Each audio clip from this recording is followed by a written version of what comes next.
આજે તો હું આવી ગઈ હતી સુરતના બેસ્ટ એવા એપલ સિનેમામાં. હા, બેસ્ટ સિનેમા કહેવાનું એક રીઝન પણ છે, કેમ કે અહીંયા તમને couple lounger, massager bed, selfie area plus mirror selfie area મળી જવાનો છે અને કેફેટેરિયા પણ મળી જવાનો છે અને પ્લસ માછલી ઘર પણ છે, જ્યાં તમે બેસીને શાંતિથી માછલી ઘરને નિહાળી શકો છો.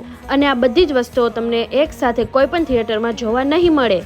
સિટિંગ એરિયા પણ બેસ્ટ છે, જ્યાં તમે કમ્ફર્ટેબલ બેસીને તમારું મૂવી એન્જોય કરી શકો છો. અને જો સિનેમાની વાત કરું તો ટોટલ 8 સ્ક્રીન છે, જેમાં અલગ અલગ સીટ અરેન્જમેન્ટ જોવા મળી જશે.